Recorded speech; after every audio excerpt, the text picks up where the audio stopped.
And welcome everybody. Howdy from Blenheim, New Zealand. If you need to figure out where I am, I'm at the northern tip of the southern island of New Zealand in the Marlborough region. And we'll talk about that a little bit. I'm at a conference called Sauvignon 2019.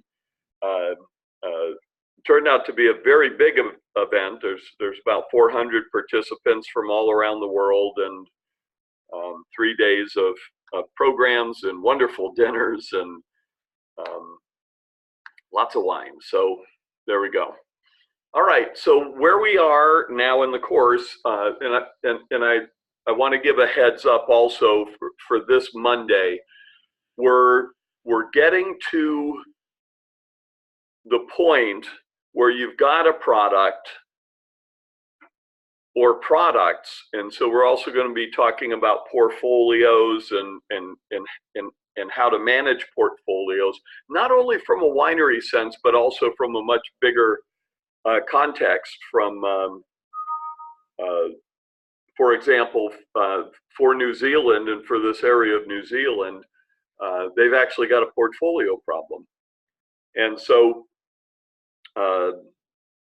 Monday, I want to make sure that any questions about production, about the making of wine, about vineyards, and getting us, kind of to the point that we're going into the market is covered.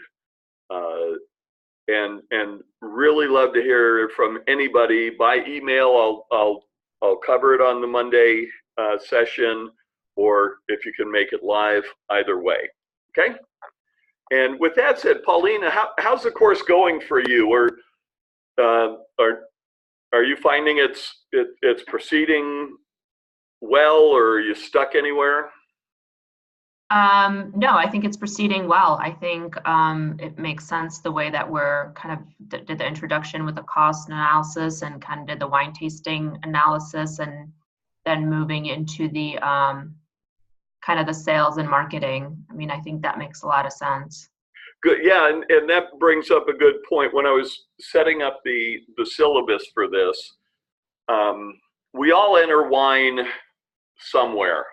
For me, it was my dad was passionate about Burgundies, and so that was what was most frequently served, at dinners or when we went out. That became my passion. It's what I had access to, and I kind of just dove into the middle, and really for the longest time knew nothing about Italian wines or German wines for a very long time.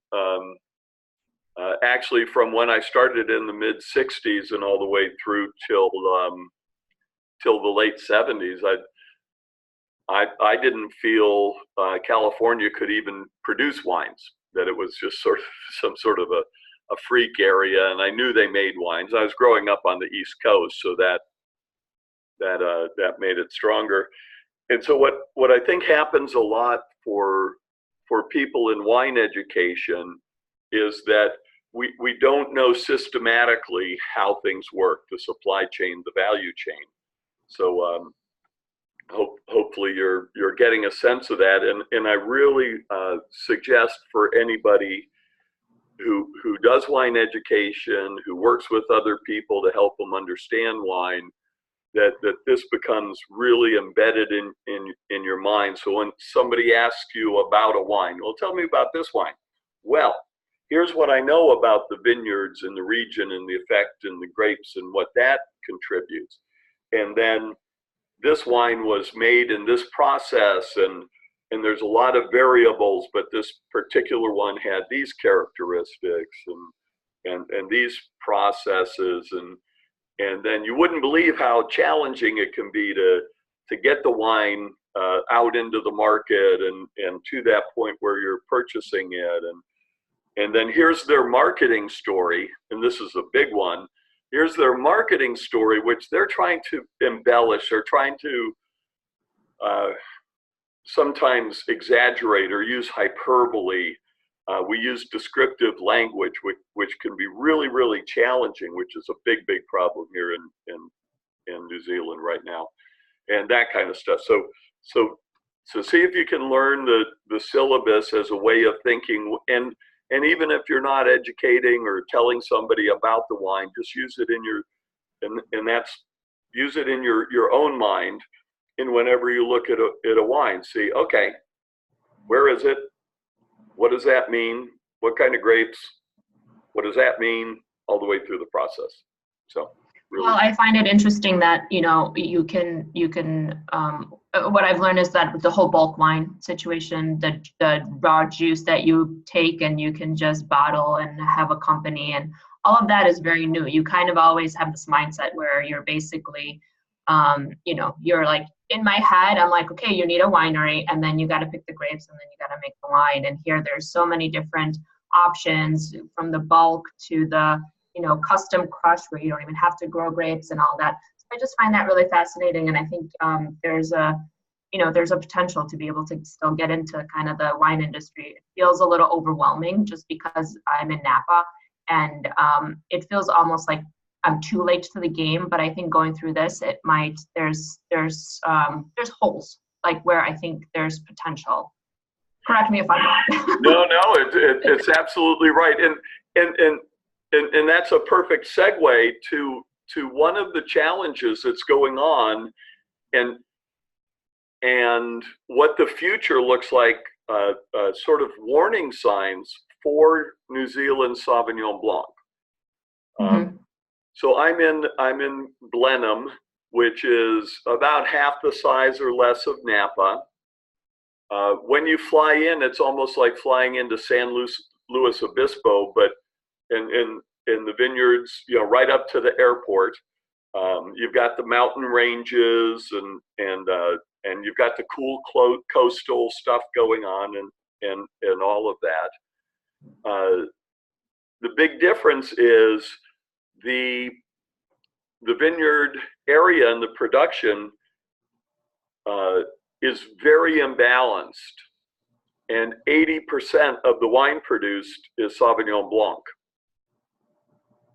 Then an additional 13% is Pinot Noir, and then they've got Chardonnay, and then Pinot Gris, Pinot Grigio. Mm-hmm. That makes it kind of a one-trick pony. They don't have a really good portfolio of products.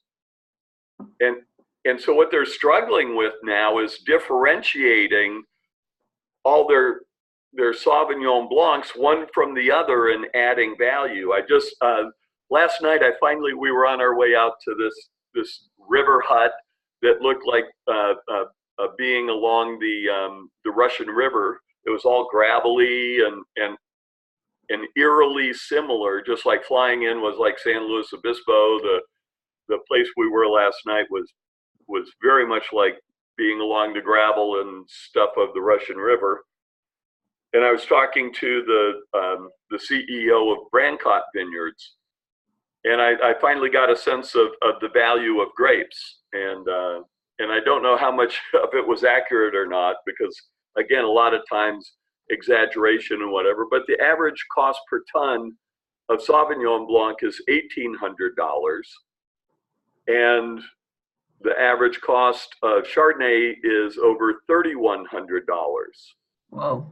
Yeah, but the association with Marlborough in New Zealand is with Sauvignon Blanc, and so they and this whole conference was about Sauvignon. So we had other wines to taste, but they weren't highlighted, and it would be so much in their interest. And they make some killer Pinot. I love the Pinot Noirs here. Pinot Noir is at that $3,000 a ton level. So imagine what would happen if instead of this hyper focus that they continue to have on Sauvignon Blanc, imagine as a strategic plan, they said, all right, let's balance this out a little bit. And maybe we could make the Sauvignon Blanc a little bit more scarce and cut down that, and then put the effort into promoting something that the growers make more money, that has a higher value, that has known demand, especially in the United States. And that sounds like good business decision to me, but they just continue going the way they're going. And Chardonnay and Pinot are both reasonable grapes to grow there. The land there is good to grow both of those. A lot of areas are very conducive for it. Yep. Mm-hmm. Okay. So the expansion now. Here's the indication, and this was in a presentation being given yesterday by a good friend of mine, is Justin Howard Sneed. He's a brilliant guy and an old friend and a fellow master of wine. And he was giving numbers of Sauvignon Blanc in the UK, where it occupies a very strong presence. And he was showing, he put up a graph, and hopefully I'm going to have availability for anybody interested to be able to hook everybody in the class up to the video versions of these presentations for their interest and so forth. And on the chart, they were showing just sort of steady and slightly up on Pinot Noir, but not much. No real movement on Chardonnay. They were showing a state, or let's say a producer branded Sauvignon Blanc is declining. Bulk Sauvignon Blanc is skyrocketing. And in the UK, they call what we call private label. So let's say that a grocery chain, Safeway or Kroger or Publix, or a restaurant chain, that could be anything from Olive Garden to Ritz-Carlton. It's a tough business to get into, and there's a lot of considerations. Again, so there's pluses and minuses. You've really got to do a careful SWOT analysis. But if you feel that you can have the wine made under your own label, and it could be totally fanciful, it could look totally like a brand coming from New Zealand, but the wine's being sold in bulk, it's being bottled in England for the grocery store for pennies on the dollar. And then it's on the shelf, and the customer often doesn't know, but sometimes it would be, it might have something if the store thinks or the restaurant thinks their brand's strong enough, they could put, Safeway Reserve. In Canada, there's President's Choice with the largest grocery chain called Loblaws, and so the danger sign is the brands are going down and the bulk is skyrocketing. That's not good. It means that the actual presence or connection to any winery at all is not valuable. And then to combat it, what they're all talking about, we've got to push single vineyard wines. That's not going to help. It's actually going to even create more confusion and whatever. So so what we're going to talk about today is going from just the single wine to thinking also about a portfolio wine and managing a portfolio. And that's also at a regional level. It could be at a state level. Napa Valley is headed more and more towards a monoculture of Cabernet Sauvignon with a minority of Merlot and Cabernet Franc. But it's just kind of downright stupid if you grow Riesling, in many cases even Chardonnay, and certainly Sauvignon Blanc, when you've got Cabernet Sauvignon as a grower selling for an average of $8,000 a ton, and you can get $2,200 a ton for Sauvignon Blanc, kind of at the higher end of the market. So just insights from a field. Does that make sense, Paulina?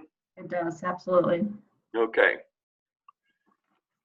So that kind of creates a backdrop then for the for getting your wine to the point of sale. And for this week, we're going to kind of straddle production. You've got the wine boxed and ready to go. You've got many wines to get out in the market. And we're going to then transition next Wednesday into sales and marketing more directly. Next Wednesday, we'll talk about the 4 P's of marketing, which are place, price, product, and something. And but place is one of the 4 P's of marketing, because the place is the market. There's online markets, there's shopping markets, there's global markets, there's very highly defined geographic markets. And so distribution is the act of getting the product from point of production to point of sale. So point of sale is where the transaction takes place on a website, in a store. In the case of Australia, when you come over here, you see all these signs, cellar door sales. We don't really think in that terms in the US, but cellar door sales doesn't even require a tasting room and is highly profitable. And we'll talk about things like mailing lists and wine clubs and cellar doors a little bit more deeply. But even if you're selling cellar door, you've got to take the wine out of a tax or a non-tax part of the winery and take it over to the cellar door. And basically it's a consumer direct sale that does not require a tasting room. You may have a tasting room, you may pick it up in the tasting room. That means you've got to get it out of production and over to the tasting room. And so people place their orders, they call in, they stop by, they write a check, give a credit card, give some cash, and they pick up the wine. All right, so that's sort of the minimum requirement of getting wine to the point of sale. And then the much more complicated is the physical situation of Marlborough.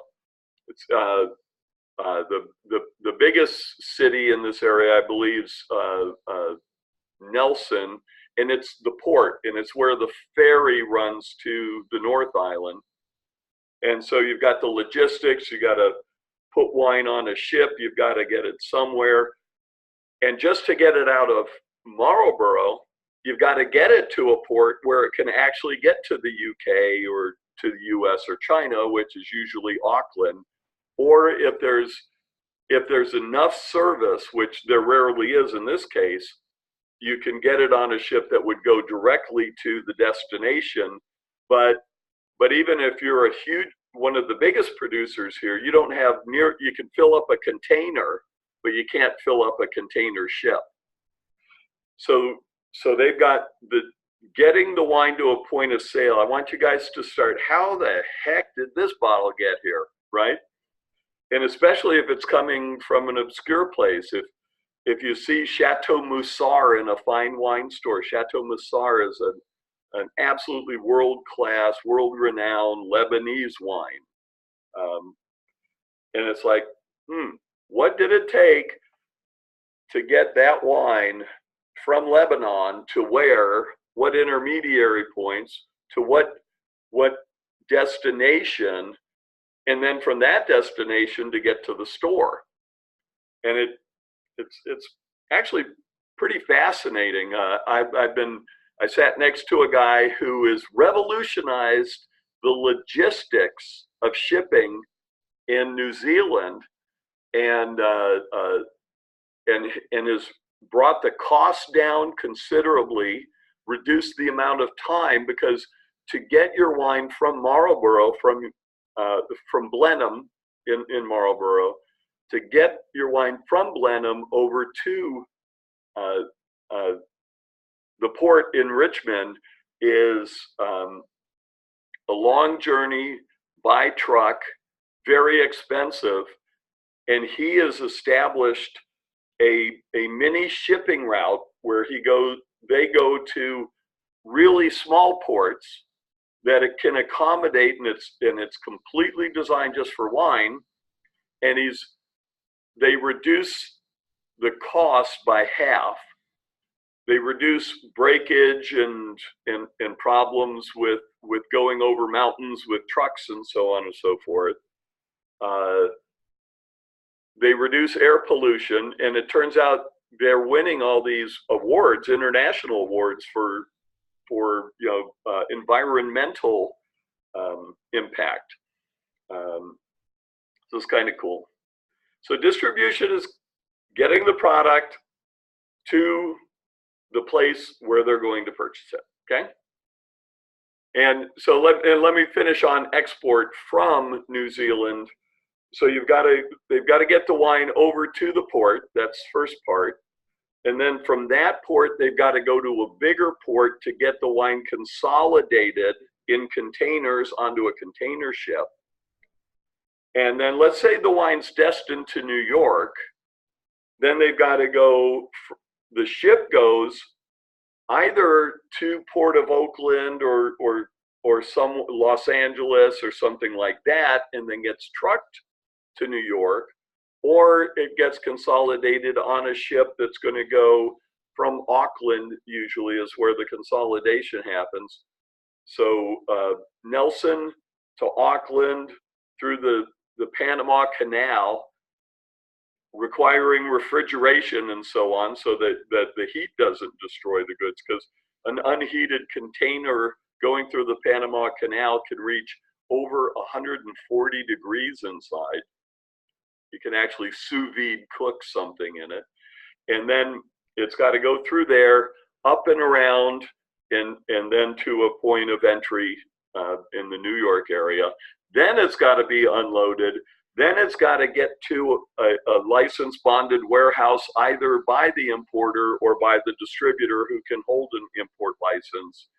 Then it goes on a truck out for deliveries to the restaurant and so on and so forth. So, and then imagine going to the UK, they get it to Auckland, then it's got to go all the way around and then go to Bath or somewhere in that market. So we're kind of here, we're making this transition from production at this critical point. And again, you've got to look at quality and cost. You've got to look at all the stakeholders in the process, and you've got to figure out, how do we do this? And then also consider, we've been playing with our cost of goods. We're now going to look at different pricing models and then and that kind of stuff. So the route is getting from the winery with or without a broker, and you might be custom crush, you might be direct to account, you might be selling to a wholesaler or distributor, and then you get it to that point of purchase. Now if you're kind of going direct, you would, consumer direct, you'd be looking at this that's internet resellers, not consumer direct, but that's the process. So at the end of the day, you've in preparation for getting my wine distributed, okay, I've got my cost of finished goods, whether it's $50 or $150 or $500. There's the cost of doing business, and this means, do I have a broker? How much is the distributor going to charge? How much is the freight and insurance and taxes? What's the difference of a cost of shipping a container relative short distance in a moderate temperature region versus an insulated temperature controlled container, and it can be a big difference. Then you've got to consider, where are you positioning your product? And this again, using the Sauvignon Blanc, New Zealand Sauvignon Blanc, they're having a big positioning problem because, Paulina, do you like Sauvignon Blanc in the first place? Yeah, I'm okay. I mean, I don't really go out of my way to drink it, but I mean, in the summer and stuff, I do. Yep. Yeah. And that's one of the problems because the product's positioned in the most part for occasional consumption. There are diehard Sauvignon Blanc drinkers, don't get me wrong about that, but it's often very contextual. And also the aromatics of Sauvignon Blanc, as we'll get to at the very end of the course, it can be a very hot and cold kind of a, ooh, how do you even drink that crap? And so one of the problems is the a lot of the success of Sauvignon Blancs are the ones that don't really express the strong Sauvignon Blanc characteristics.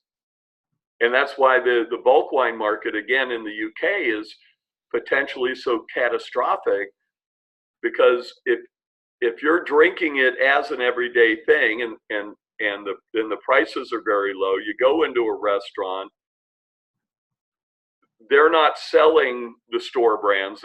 So you're going to have a big price disparity, and so it's sort of a sticker shock syndrome. Then you get the product, oh, and the minerality and the intensity that we've nurtured from our cool coastal hills and blah blah blah, and people are going, ooh, that's not the Sauvignon Blanc I wanted, and I'm paying 5 times as much as what I paid for it in the store, and I like it even less because it's got all the qualities the expert's looking for, but not me. So there you go. And what's happening is, because of this new bulk wine dominance at much lower prices, it drags the whole category down, and that kills profit margin. And then all of these steps totally eat into your profit as a producer, the profit of the distributor, the profit of the retailer restaurant. So what's the volume you can create? What's the potential for that in the market? And then finally, what's your market strategy? Okay, which sales channel, and we'll go through that a little bit today. Any legal considerations about wines that can affect taxation or certain things. And then mostly what do we think about as marketing is the story and the messages. And we'll get to that later, because most everybody's telling the same story or trying to. So, and then for each of these areas, okay? And speaking of taxes, determining what market you're going to go into, if you're looking kind of in the lowest level, Texas is only 20 cents a gallon. Now remember, these are excise taxes levied by the state based on gallonage. And then sometimes you might have a municipality tax or a county tax or a local tax of some sort. But depending on if you're making a $100 bottle of Napa Cabernet and you're paying an additional $2.25 in Florida, that's no big deal. But if you're trying to hit a $4.99 or even a $9.99 or $15.99 price point, this could become a big factor, because you have to multiply the 2.25 times 2.38, because this is gallons, not cases. And so you can see from a low of 20 cents or something like that in California, Texas, and so on, that the prices get up. In Kentucky, it's over $3. If you're trying to create a national brand, then you've got to have a pricing strategy and an FOB selling cost to be able to accommodate it. So especially if you're working with a regional chain, and let's say you're doing business in a couple states here, you're probably going to lower the price that you sell it for in Kentucky, and you'll make a little bit more margin in the wine that you can sell in Indiana and Ohio. And then this is going to affect where you're going to put your time and effort, because you really want to sell it at the greatest margin, which means you really don't want to focus that much on Kentucky, because that's going to be your lowest margin opportunity, because you're going to have significantly less margin if you adjust your FOB accordingly. Does that make sense? Yes. Thank you. All right. So when I talk about a sales channel, we put our Sauvignon Blanc on the boat, we get it over to a market, we get it into a distributor, and then we've got to figure out, are we selling to primarily to restaurants and hotels? Is that our focus? Is it primarily retail stores? So, and this is referred to, retail is where you're licensed to buy the product and consume it off of the preference or premises. Take it home, take it out to a park bench or wherever you're going to do. So in the industry, we refer to this as off-premise licensing and off-premise sales. On-premise is when you're licensed to open a bottle, sell the wine, buy the glass, buy the taste, and so forth, but it's consumed on the premises. So I'll be from this point on talking pretty much off-premise and on-premise. Stores, if you want to have a tasting bar, if it's legal where in your state and county and so forth, you can hold your off-premise license and sell wine and buy the bottle, buy the case, etc. And then you would have an on-premise license that has to be usually applied for separately, or sometimes it's a combo license, but then you're licensed so you can open a bottle, sell it at the tasting bar, or serve it in events and that kind of stuff. Okay. So the channels are the different routes you can take. Direct to consumer would be the cellar door. It would be your tasting room. It would be a mailing list. It would be somebody buying wine directly from your website with no intermediary. And it could possibly be your wine club with no intermediary. And we're going to talk about intermediaries because a lot of people have wines that are held in inventory by an independent party. The order comes in, it goes in through their ordering system, and they actually fulfill and ship it. And that technically is not consumer direct, because that fulfillment company is taking a portion, they're taking a cut. So you're not selling it direct, you're actually even often shipping the goods. Then there are other iterations of internet and wine club sales where there's a website and they market a lot of different wines, and then they come in and choose your wine. The order might even come to you and you ship the wine, you fulfill it from your facilities. But again, they're taking a cut of that sales. It's kind of sort of direct sales, but kind of sort of not, because there's again, somebody's getting a 3% or a 10 or 15% cut of the sales. So that's technically not internet direct or consumer direct. Three-tier system is 3 tiers of licensing. A licensed producer sells to a licensed wholesaler or distributor in their own or another state or country or whatever, who then sells to a licensed restaurant or retail on or off premise. And then there's export, which might, as we discussed, throw in other things into the loop. Okay, so those are the primary sales channels.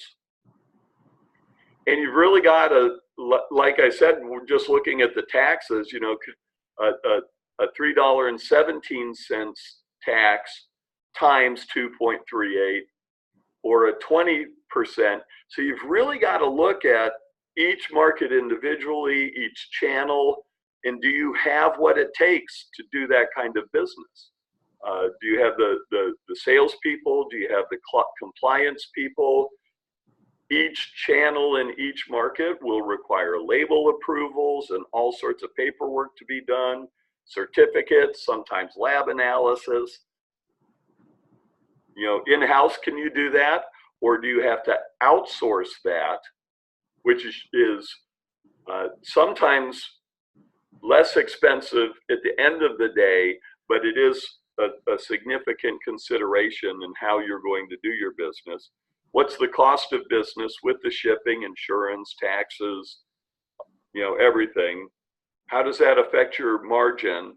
What's your volume potential? So a lot of people, when we get to this point, they say, oh, I'll just sell everything through the tasting room. Oh, really? Well, if you're a few hundred cases or even maybe a 1,000 cases, but consider if you're open 333 days a year, that if you want to sell 1,000 cases through your tasting room, that's 3 cases every day, day in, day out. Oh, well, we'll start a wine club. All right, so now you've got a new channel. Now you've got new considerations, new compliance. You got to go back up and look at the cost of, you've got to pack it, you got to ship it, et cetera, et cetera. So obviously the largest volume potential is in 3-tier distribution and having a strong international distribution.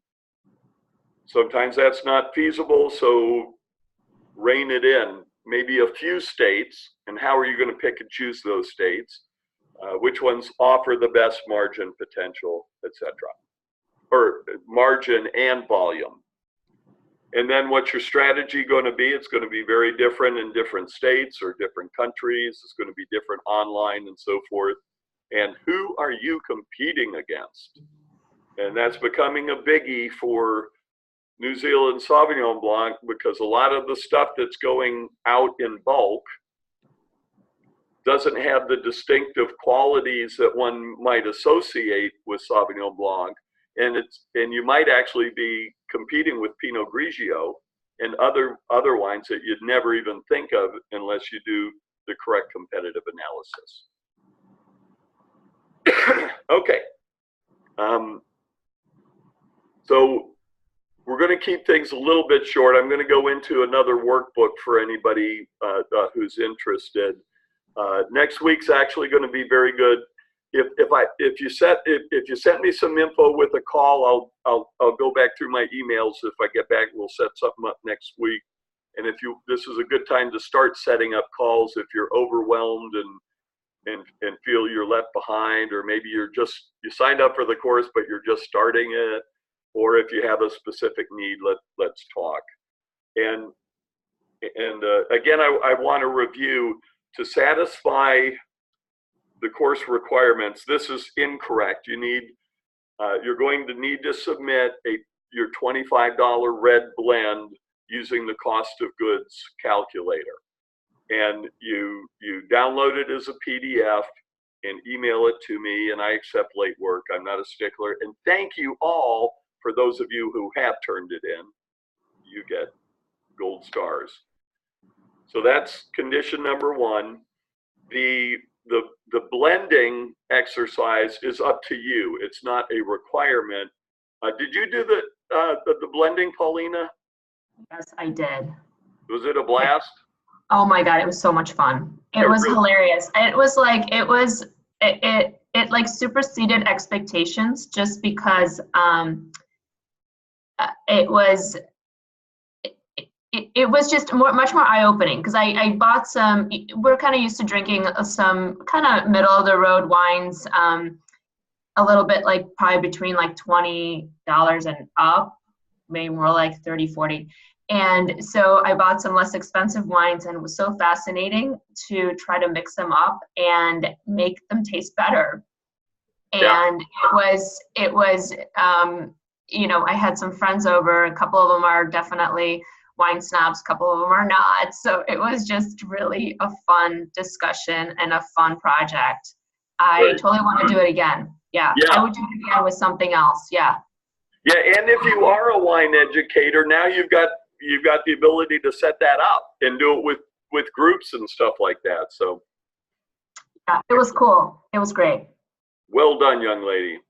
All right, and then the final project at the end of the course is, and I'll give you more instructions as we go, another wine biz sim or your blending exercise, for the for cost of goods, or your dream wine, or one of the wines your company makes if you're working for a winery, or whatever, and then the business plan. I sent you the business plan template, and we'll start to get into that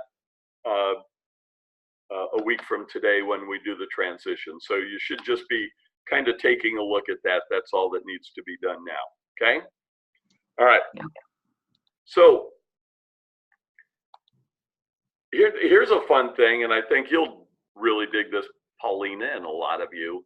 Have you ever gone in to shop for a winery? I have looked. Yeah, Yes. it's cool, isn't it? Yes, it's very cool. I have a client in China. I have a Chinese business partner she lives in Seattle, and I do a lot of business in China. So I have a minor celebrity status, and so we were approached by a very legitimate investment group to help them find a winery in Australia.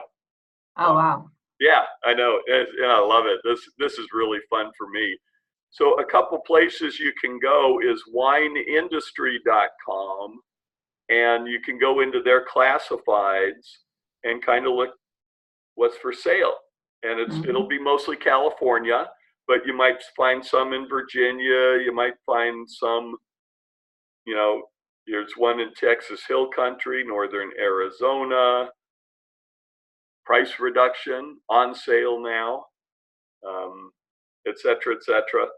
And then look at the listings. Look at what creates the value, the place, any provenance it might have. Are the vineyards mature, or are they just starting out?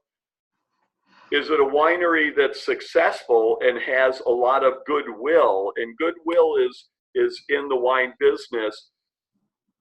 The land's worth a certain amount.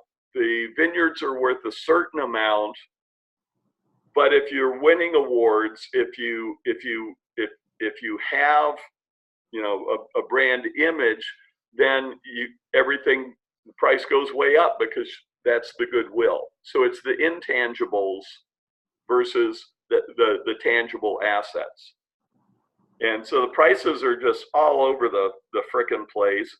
So here's 171 acres plus or minus 30 acres, and it's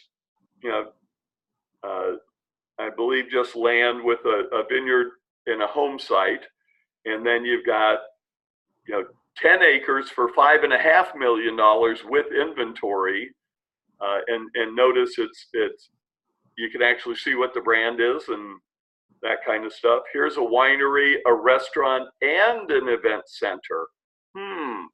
And this would be really important. Is it way out in the middle of nowhere where the restaurant, you can't attract enough people to keep that profitable, and you're trying to do events, but there's not enough accommodations for the bride and the groom and for these kind of things. So go in and look around, and don't stop here. Go into do an international search. This is vineyardsbordeaux.com, all right? And here are Saint-Emilion. Here's a vineyard in Cadillac, or Cadillac. And Cadillac is the southern, towards the coast part of Bordeaux. And it's where the Cadillac car was named after. And for those of us who are very old trivialists, I don't know of anybody else who knows this other than me, but Paulina, have you heard of Detroit, Michigan? Yes, I have. And who was the explorer that for Europe, the European who discovered this area? I don't know. Detroit. Oh, okay. There you go. Oh, and guess where Detroit was from? Cadillac. And notice that they have the Sedan de Ville and stuff like that. So they you know, this whole area was kind of jamming, and GM.